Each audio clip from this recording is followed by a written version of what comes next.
Hi, I'm Jennifer Wild, and you're listening to Sober Exposure. If it's about recovery, we're gonna cover it. It's like one big therapy session, but it's free. So thanks for joining our dysfunctional family as we uncover recovery with Sober Exposure. Let's go.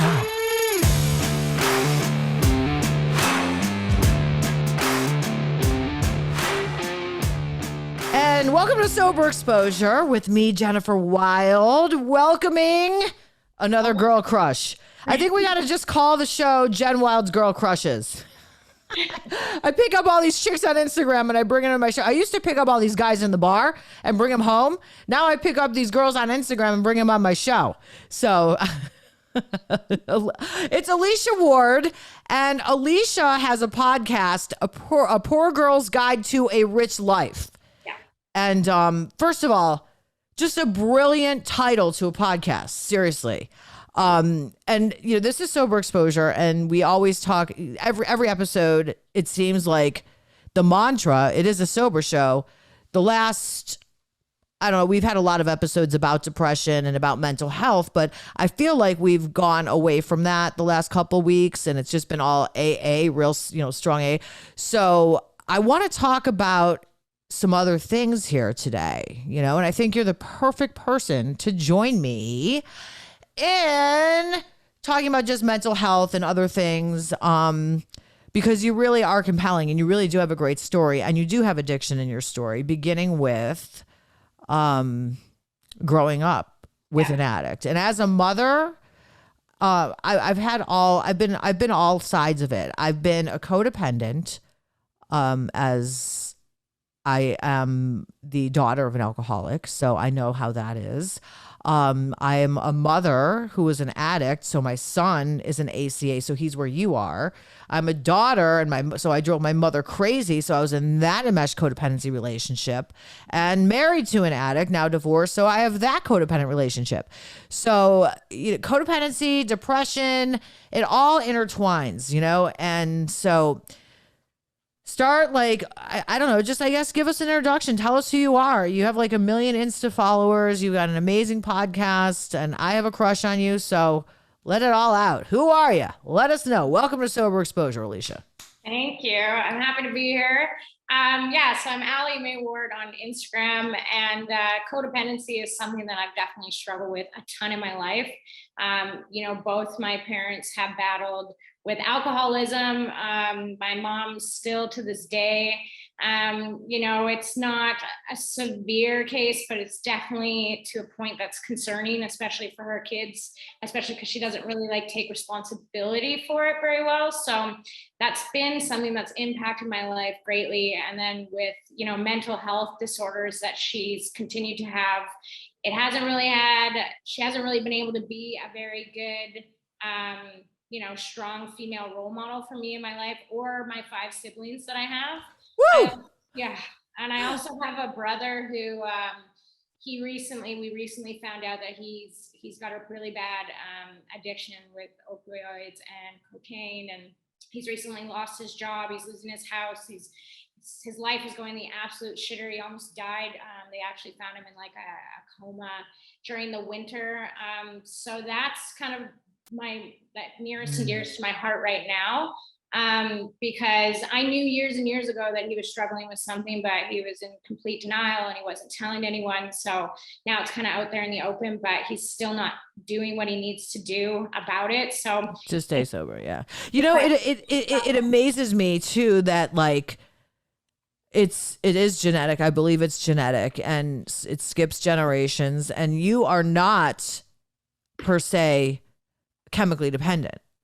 No, I wouldn't say that I am at all. I like to have the occasional drinks and things, but I'm definitely not dependent like that. And I do a lot of things day to day to work on my mental health, things like, meditation and journaling and reading every day, like my morning routine that I do, because, from witnessing my mom's addiction, my brother's addiction, just everything. I know that it's in me. I know that it could easily come up. And at times in my life, especially through my 20s, coping mechanisms for me have always been to numb with, drugs and alcohol. So it's there.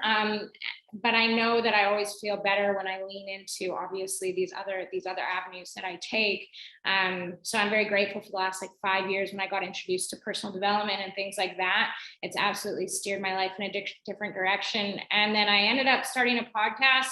Don't ask me where or why, like, it'd be kind of just start them.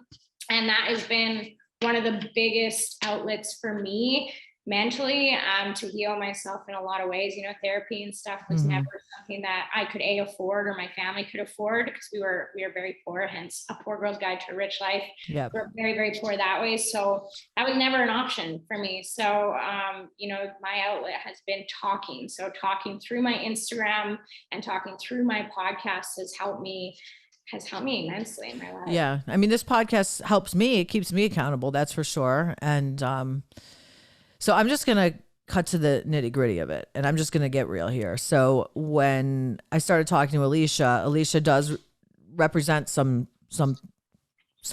and I'm going to stay neutral on this. But I feel like it's important to talk about it and educate it. And I am Miss Anti-California Sober. So we've had many podcasts about California Sober and how against California Sober I am. There's been some events in my life, and I've seen some things in my life where, there's a fine line. And this is not going to be about California Sober. But the bottom line is, okay, so Alicia struggles with depression, serious depression. She has addiction all around her life. She's very successful. If you go to her Instagram, you'll see. And for those of you that aren't watching it on YouTube, she's like drop dead gorgeous, and she's a functioning human being that is all about self-development. Alicia is into microdosing. Yeah. So I really want to talk about microdosing, because I want to take mushrooms and get high, but I'm an addict. So it's very controversial because it's the big thing now that people are doing. Now, I am going to come out and talk about this and tell everybody that this is something I have experienced, and I've never talked about this before, but I have experience with ketamine therapy, which is basically paying a lot of money and going to a doctor's office and paying for a really, really upscale high-end trip. Mm-hmm. And that's for trauma. And that's another podcast. Yeah. Yeah. It's becoming more and more popular, using psychedelics to treat a lot of mental disorders, depression, anxiety, PTSD, addiction. And I've been partnered with a company. He's a friend of mine, but we have people on our team who are recovering addicts and things who have used psilocybin, which is magic mushrooms or whatever, to help themselves. But it's a stigma, it's especially with that community, because it is considered a drug. But it's personally helped me with my PTSD, addiction, anxiety. I've been microdosing mushrooms for the last 2 years. Addiction to what though? Because you said you didn't really have addiction. Sorry, not addiction. I would say just anxiety and stuff like that. Codependency, just mental health disorders. When I was in my 20s, I was a totally different person. There was times in my life where I was so depressed, suicide were thoughts in my head, and I just was really kind of fucked up from my upbringing, I think. But luckily made it through without really steering my life too wrong in the wrong direction. And eventually kind of mindful meds came into my life. How sometimes those things do, like completely out of nowhere, right at the right time, and it ended up steering my life in a way better direction that way. So now I'm definitely an advocate for it in a way when I do speak with people who are battling similar things. But yeah, when it comes to obviously the addiction community, I've never been an addict, so I can't really speak to that, but I do know that we have a lot of people on our team and stuff who have used this as medicine and really found great results. But I am not here. I'm obviously not like a medical doctor. A big thing about sharing this kind of information is just being kind of a conduit to Yeah, share. yeah, we're all chill here. No, and there's no judgment because, like, listen, if someone's listening to this podcast with judgment, turn it the fuck off, you know, because that's not what I'm about here. You know, I'm about offering solutions to everybody, and we've said this before. Recovery is not a one size fits all, and you know what? If I could help somebody that is even listening and saying, you know what, I'm not an addict. If someone's like you know, I'm not an addict. But you know, my depression just won't go away and nothing's helping. And I've tried everything. If this could be an answer, all the power to you. You know what I'm saying? And if this is triggering you, and if you are an addict and you want to try it, I'm not responsible for that. I'm not going to take the responsibility. Just like you said, we're conduit. I'm just putting the information out there. You know what I'm saying? Do I think that personally an addict has the ability to microdose? I think I don't know. I personally think that I've never tried it, so I don't know. That's all I'm going to say. So I've been researching a lot about it in regards to. I know you have. So I want to hear about the research. I also want to hear about when you do it, if you get high, how you do it, how you get it. Just tell us everything about it.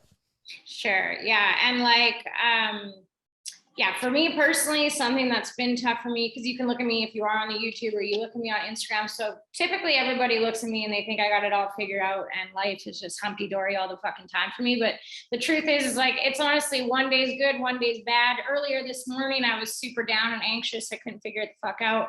And now I feel, you know, different. So it really is so different. And you can never judge or assume you know someone's life just from what you see on the outside. And I really do speak that message a lot. So when it comes to microdosing, it's obviously different to each person, but it's really been, so I'll kind of start with the back. So way back in the 1970s, 1980s, there's a man named John Hopkins, and there's actually, so all these things I talk about, I want you guys, if anybody is interested in this, I want you to go research it yourself, just read up on it a little bit, the John Hopkins study. And it was when they actually started studying not just psilocybin, but psychedelics with mental health and addiction challenges that people were having. Because obviously we know that mental health challenges and addiction are like a leading cause of deaths worldwide, right? So, but in the 1970s and 1980s, when the war on drugs happened, all this research kind of just got thrown away. And that's when it's kind of been, you know, left in the dust. Nobody really has talked about it. Now it's kind of a stigma as a conversation. Mm-hmm. So that was really interesting to learn about. And like I said, the founder of this company, he's an addict himself. He's a recovering alcoholic. So he tobacco, by the way, I'm vaping tobacco. Sorry, he's recovering. He was an addict. He was an alcoholic, and so he was in AA and stuff. But listening to his story he is. I'm sorry, I'm going to interrupt sometimes just because this is such a sensitive subject, and you're not. And this is my belief. So he is an alcoholic and addict. He still is. I mean, like he is. It's like if you're allergic to chocolate, you're allergic to chocolate. Do you know what I'm saying? Yeah. So he's an alcoholic, and he found this. He found this. Yes, perfect. Okay. Yeah, please correct me because I am. No, you're awesome, babe. Yeah. So he you know, he was telling his story and was explaining that, you know, everybody that he was in AA with is either relapsed or they're gone now off this earth. And so he said, you know, he created this company as an extra tool for people because he really wants to give back to the addiction community. And that's really where it started. And that's really what helped him personally. He's an incredible person with all the best intentions. And so he really helped change my life and steer it in a really good direction. I love hearing people's stories about recovery like that, going from absolutely rock bottom to, you know, building a company and a life for himself that he is like so proud of and driven towards. And it's just purpose, right? When people find purpose for themselves, it changes their entire fucking life. And that's what I absolutely love. So even me having my life kind of turned around in a lot of ways because of microdosing.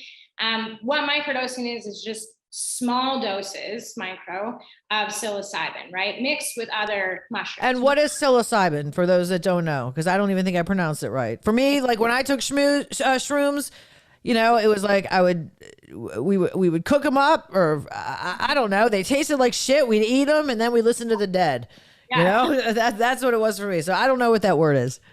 So magic mushrooms, yeah, shrooms. And a lot of people have partied with them, right? And had bad trips or bad experiences, or just basically macro dosed and done a lot of them. So it was like very, very intense.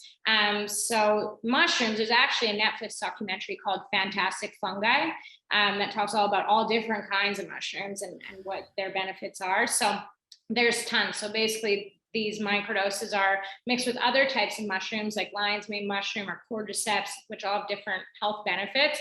And you just kind of cycle them on like a 3 on 2 off or a 5 on 2 off type of thing, because your body does get accustomed to them. You can't always take them and always get high, even if you're taking large doses. And so that's kind of how it works. And yeah, things, PTSD, addiction, depression, like all types of things, mental disorders like that. And how does it treat it? Does it treat it because you're in the trip and it brings you back to things that maybe you blocked out?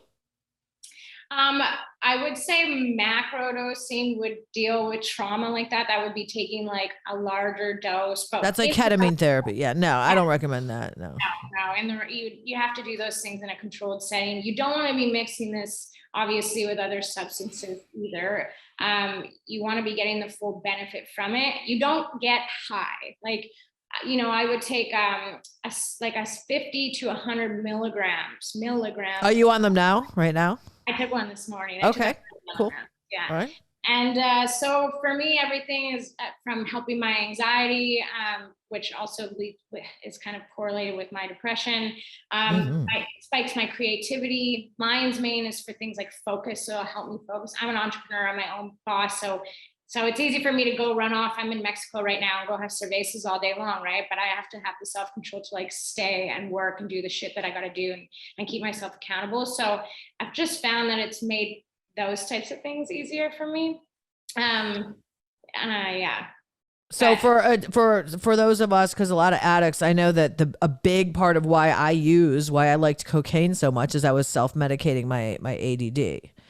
And, you know, going out into sketchy neighborhoods to try and get crack to manage my, attention deficit disorder that's so off the scale, opposed to this, I think would be the lesser of two evils. Yeah. I would definitely self-diagnose myself with ADD too, like hard to focus. I always struggled in school. I couldn't fucking study. I barely graduated, like 50s in all my classes. Like I think my kids felt bad for me. Yeah, that's what me too. It was awesome. Or like I would stick my tits in their face or something. And the gym teacher, I'll never forget that. The gym teacher actually like 2 years later took me up on it. But anyway, he was like, "You graduated already." I was like, "Oh God, Mr. B." But anyway, sorry, I didn't mean to. Yeah, I like dropping in a little of those old Jennifer Wilde stories, like the gym teacher. I almost did my gym teacher. He was hot. I was living on my own at 16, going to school, and I got some weird ass stories of teachers who were. I think back now, I'm like, holy fuck, that teacher was completely inappropriate. You can't get away with that in this day and age. Yeah. But yeah, it's pretty interesting, and it's just something that the purpose behind it is just to educate people about it, because there's so many SSRIs out there and medications through pharmaceutical industries that people take with so many terrible side effects that they have. And literally the worst side effects that people really find with mushrooms, any type of them, is sometimes you get a little bit of a stomach ache. And it's just the way that it breaks down in your gut, right? So physically, that's the physical, right? I just need to be careful, because it could be, there could be detrimental if you're an addict, repercussions if it triggers you. See, that's my only, it sounds great to me because I have such bad ADD, and I have terrible depression, and I have severe anxiety. I was in my therapist's office for 2 hours today. For the second time this week. I've had a bad week.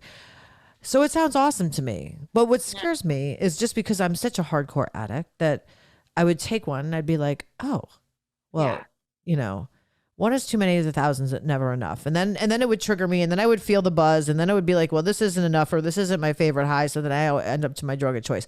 That's what scares me. But you know, everything else, it sounds, you know, I just want to bring the information out there to my, you know, to my listeners. I'm gonna stop, but I do want to ask you this question because so what if, okay, so you said there's all these different kind of mushrooms out there, and I do believe that God did provide all the medicine that we need. Do you know what I mean? Like, and so I know that there was the owner of the company was telling me about lion's root or some other kind of root that he was like, okay, so you have to get. Could that maybe be an alternative if you're an addict? Maybe get some other supplements that aren't necessarily going to give you the. Absolutely. So psilocybin's obviously what mentally, you know, gives you the high, but the other mushrooms like lion's mane, which really helps with like focus, creativity, would help with ADD. Absolutely. You know, cordyceps is another type of mushroom that really aids. So we also have products, our Mindful Meds also has products that don't have any psilocybin in them. So just straight cordyceps, which actually give you an energy boost. So I'll take those before I go on a hike or before I go to the gym. Does it really work? Tell me the truth. Does it really? Because I have such a problem with energy.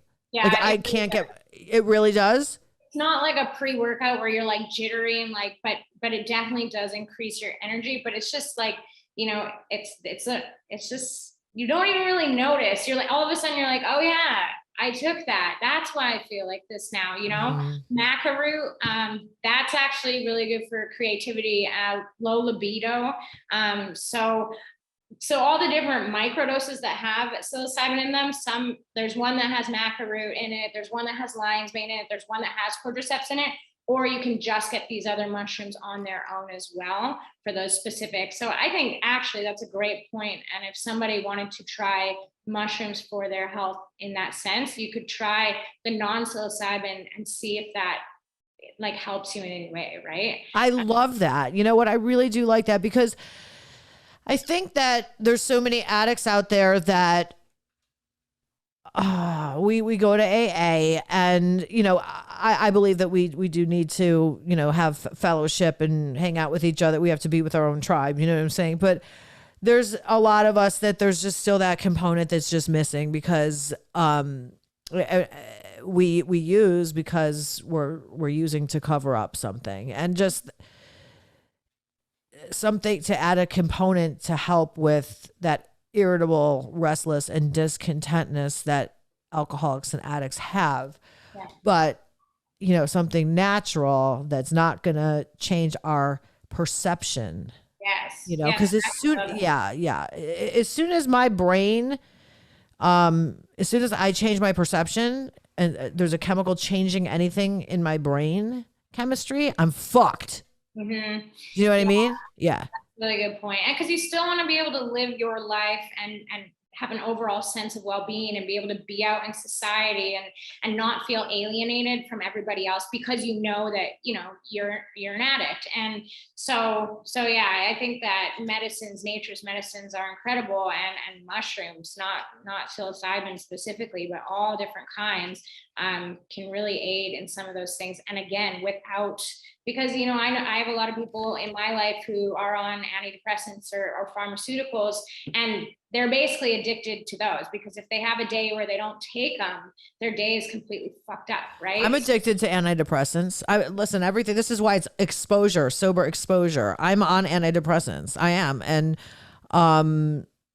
I did a podcast. I was talking about there's a woman in AA that was supposed to sponsor me, and she said she wouldn't sponsor me because I'm on antidepressants, and that's definitely an outside issue.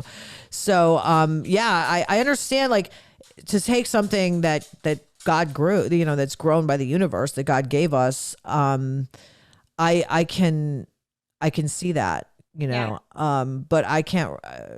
Anyway, mental health is it's a pandemic on its own, you know, especially lately, like with all the fucked up shit that's going on in the world.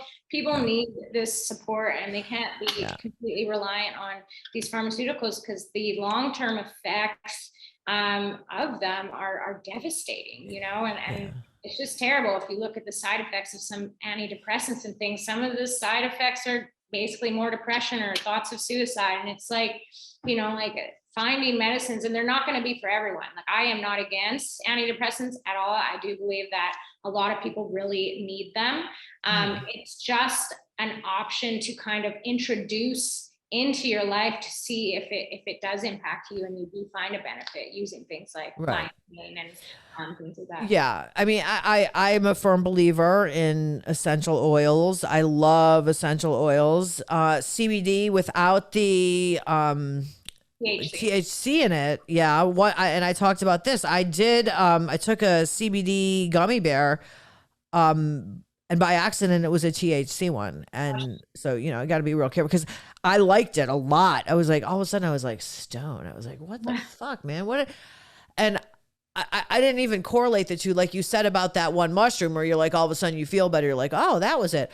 All of a sudden I'm like, what? I'm stoned. I feel like I'm stoned. And I was like, oh, that's right. I took that CBD gummy bear. I didn't know it was a different kind of CBD.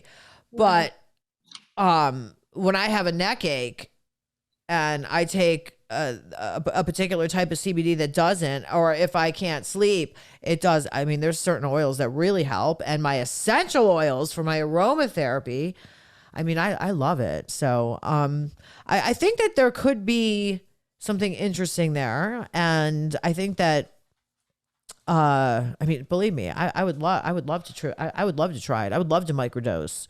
Yeah. But I want a mega dose. I want to take all the mushrooms and I just want to friggin' listen to the Grateful Dead or Dark Side of the Moon. And that's the problem, man, but anyway,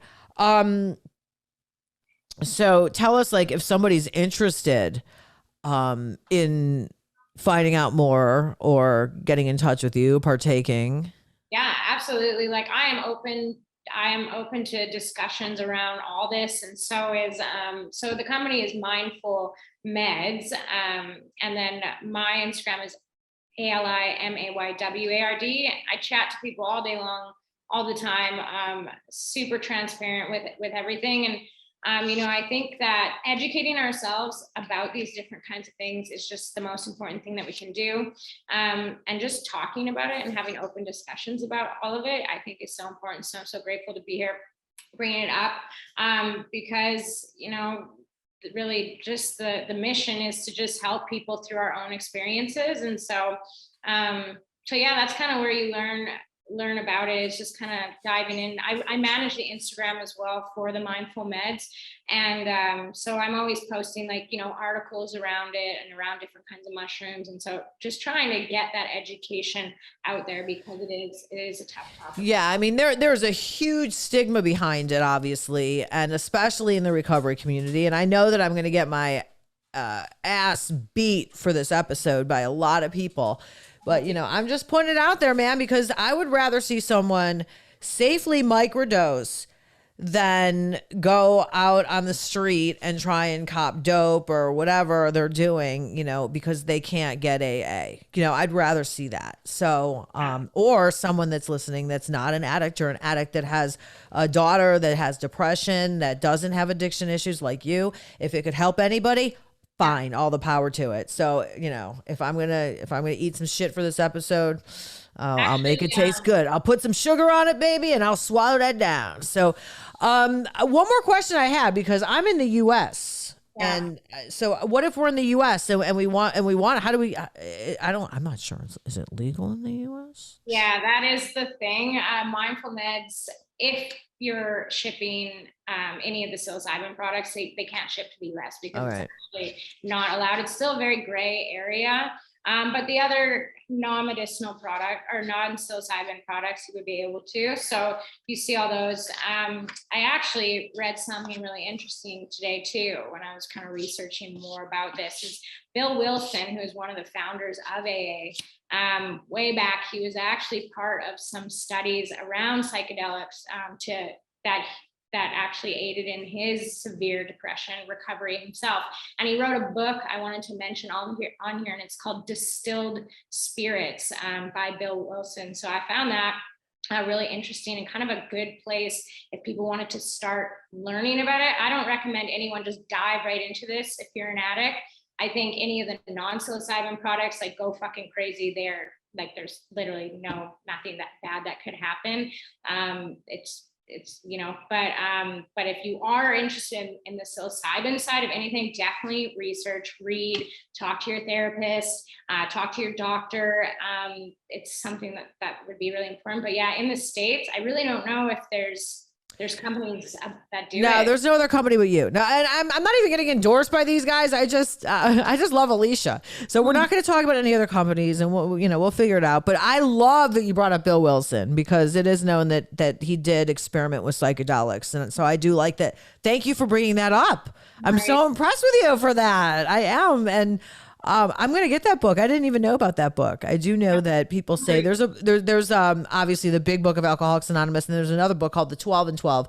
And over the years, I've had a lot of people that didn't want to work with me with the 12 and 12 because they said that Bill was tripping on acid when he wrote the 12 and 12, which whatever. There's another thing I'm going to get emails over. So feel free, jen@soberexposure.show. Email away, guys. Tell us about your podcast. Let's talk about your podcast and a little bit about if someone wants some help on Instagram. Yeah. Because you're a freaking pro at that, man. Yeah, I mean, my podcast is called The Poor Girl's Guide to a Rich Life. It's linked in my profile on Instagram. It's on all the platforms too. And it's more so just, I'm a super vulnerable, transparent person. So I got episodes where I'm in tears and just kind of sharing my ups, my downs in my life. Like I said, it's not everything, it's not what you might just think when you look at me. That's not what my life is. It's full of fucking challenge and ups and downs. And I'm just fucking managing my way through it and trying to figure it all out all by myself. And, there's a lot of things I do to help me. Like I said, reading, journaling, all this cheesy shit and podcasting. So it's really become something that I totally enjoy doing. So if I can help anyone through just sharing my story or my struggles, like, that's what brings me the most purpose. And fuck, I don't even know what I'm doing with it half the time, but I just go on these little rants and it's awesome. Like, there's, it's incredible. It's something that I really love. So yeah, talk about just kind of life and where I'm at and my stories. And, I went through a really tough breakup, a 5-year relationship earlier this year. And I was fucking severely depressed, and I wasn't an addict, but I went on a solid 3-month bender of drinking. And when I came out of it, I felt like a shell of myself. And so these last 6 months of my life, it's taken I had a lot of anxiety, insomnia, depression. Like, it was pretty bad. It was the worst that it's ever been in my entire life. And I'm on the other side of it now, but it took a lot to pull me out of that. So I share a lot about all those types of things, like, right as I'm going through it, right on the podcast as well, just so people know that they're not alone. Like, we're all going through shit. And just because you're in a bad place in your life at one point doesn't mean you have to stay there. There's a lot of people and things and tools that you can use, all types of things to help you out. Right. Yeah. And what I think that whatever it takes, if it's, whatever it takes. So we're spinning around this earth here. We're on this rock that's spinning around, that's miraculous. And we don't even know how we got here. Instead of fighting with each other, we all need to just be hugging each other and be like, what the fuck? What is this? Yeah, anyway. All right. So we're going to have all the information if anyone wants to know more about mindful meds. And, you got my attention. I want the dandelion thing. I heard that helps your hair too, but anyway. The maca root for low libido is pretty impactful. I'll tell you what. I don't have any problem with libido, baby. No, I'm just kidding. And if anyone is looking into mindful meds, you can save 10% if you use code micro10 on it. That's for any of your listeners listening to this. And like I said, just keep an open mind to different types of things. And because life doesn't have to be hard all the time. No. And you feel better overall? Like, when you went through that horrible breakup, did the dosing help? Oh yeah. It really, really did. But initially it was, when I was drinking every day, and I was totally disconnected from myself. for seriously, like a solid 3 months. It was fucking insane when I think back now. I live in Kelowna, BC, when I'm not in Mexico right now. So it was just like boating and drinking. And I was, I worked for myself, so I just didn't even work. I was just like, fuck it. And so even the microdosing then, because I was drinking so much, it didn't really do much for me. Well, yeah, because you know what? Because you were drinking on top of it. That's like when I was using and going to my therapist, and she was like, Jen, I'm not going to see you anymore. Right. So yeah, no, it didn't work. Yeah, I get it. All right. So Alicia Ward, thank you so much for coming on Sober Exposure. Love you. I'm going to check out your show, and you definitely caught my attention, and we'll have you on again. Maybe we'll have someone come on and talk about maybe an addict can come on and talk about their experience. That'd be really cool. All right, cool. Awesome. All right, girl. We'll see you on Instagram. Thanks a lot. All right. Have a good one. This is Sober Exposure. I'm Jen Wild. Have a great week, guys. Need more? Of course you do. The show's all about needing more. Go to my website at soberexposure.show or get stuck on my Instagram at soberexposure_podcast.